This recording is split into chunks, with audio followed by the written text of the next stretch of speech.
سر یہ جو سچویشن چل رہی ہے اس پر آپ کا کمنٹ جاننا چاہیں گے. اس سے پہلے تو لگ رہا تھا کہ ایران ورسز اسرائیل ہے.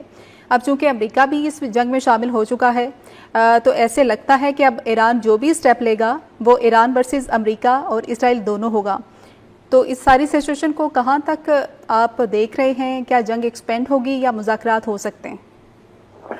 دیکھیں مذاکرات ہونا تو بڑا مشکل نظر آ رہا ہے. ابھی تو ظاہری بات ہے ایران اپنا رائٹ ٹو رسپونڈ اختیار کرنا چاہتا ہے. ایران چاہتا ہے کہ میں وہ جسے کہتے ہیں نا رائٹ ٹو رسپونڈ کروں. اور وہ کیسے رسپانس دیتا ہے, کن جگہوں پہ حملے کرتا ہے. دیکھیں یہ ساری کی ساری اب یہ لمبی جنگ شروع ہوتی نظر آ رہی ہے. یہ چھوٹی جنگ نظر نہیں مجھے آ رہی. اور ایران کے اب فار ایگزامپل ایران کیا وہاں پہ حملہ کرے گا جہاں پہ امریکہ کی بیسز ہیں, انٹرنیشنل واٹرز پہ حملہ کرے گا. دیکھیں ایران کے لیے بھی ایک نیا بہت بڑا یہ امتحان ہے جو جس سے اسے گزرنا ہے. پہلے 2-3 سال تو وہ غزہ کے اندر یہ جو سارے مزاحمتی گروپوں کے حوالے سے بڑا ٹف ٹائم رہا. سیریا ایران کے کنٹرول سے نکل گیا, ملیشیا ختم ہو گئے. مجھے ایسا لگتا ہے کہ یہ سارے کی ساری جو سچویشن ہے مڈل ایسٹ کی یہ ہمیشہ کے لیے چینج کرنا چاہتے ہیں کہ جس میں ایران کو اتنا کمزور کر دیا جائے کہ ایران کبھی بھی دوبارہ مڈل ایسٹ کے اندر اپنی مرضی سے منمانی نہ کر سکے, یا مڈل ایسٹ کے اندر وہ اپنے سارے کے سارے جو مرضی کرتا ہے یا اس کے جو ریسورسز ہیں چلاتا ہے وہ نہ کر سکے. تو لگتا تو یہ ہے کہ ایران اب ہو سکتا ہے انٹرنیشنل واٹرز میں جہاں جہاں امریکن ایسٹس ہیں وہاں پہ حملہ کرے. ہو سکتا ہے ایران جو ہے وہاں حملہ کرے ود ان جہاں پہ امریکہ کی بیسز ہیں, بھلے وہ جی سی سی کے اندر ہوں.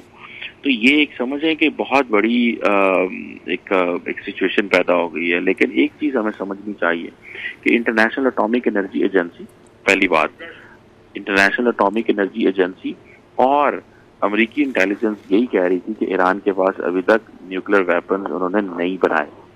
یہ دونوں نے کہا. آئی اے نے تھوڑے دن پہلے کہا اور امریکہ کے جو ڈائریکٹر نیشنل انٹیلیجنس ہیں انہوں نے بھی یہ بات کی ہے. تو لیکن اس کے باوجود حملہ کر دیا گیا ہے.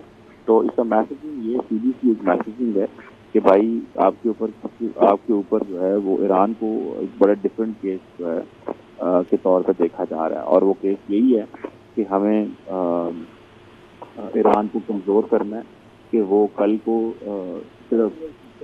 صرف یہ نہیں کہ مڈل ایسٹ میں چیزیں اپنی مرضی سے کرے, نہ اس کی پراکسیز رہیں, نہ ایران اندر سے کبھی دوبارہ اٹھ سکے. اب دیکھیں ایز پر لا کوئی بھی جو نیوکلیر سائٹ ہوتی ہے اس پہ حملہ نہیں کیا جا سکتا. کوئی بھی نیوکلیر سائٹ پہ حملہ نہیں کیا جا سکتا, لیکن انہوں نے نیوکلیر سائٹ پہ حملہ کیا. اب وہاں نیوکلیر سائٹ سے کیا تابکاری نکلے گی, کس حد تک چیزیں ڈیمیج کی گئی ہیں, کیا ڈیمیج کی گئی ہیں, یٹ ٹو بی نون. لیکن یہ دنیا کا رول ہے کہ آپ سائٹس کے اوپر حملے نہیں کرتے, نیوکلیر سائٹس پہ حملے نہیں کرتے, کیونکہ اگر آپ نیوکلیر سائٹس پہ حملے کریں گے تو اس کی امپلیکیشنز بہت زیادہ ہو سکتی ہیں. تو میرا خیال ہے کہ یہ ایک بین الاقوامی جو قوانین ہیں ان کو بہت زیادہ اگنور کر دیا گیا ہے. یو این چارٹر کی دھجیاں اڑا دی گئی ہیں, اور انٹیلیجنس جو سروسز ہیں انہوں نے بھی یہ کہا ہے کہ ایسا کچھ نہیں ہے. لیکن پھر بھی حملہ کر دینا میں سمجھتا ہوں کہ یہ ایک بڑی چیز ہوئی ہے, اور جو شاید اس کے کانسیکوینسز اگلے بہت خطرناک ہو سکتے ہیں.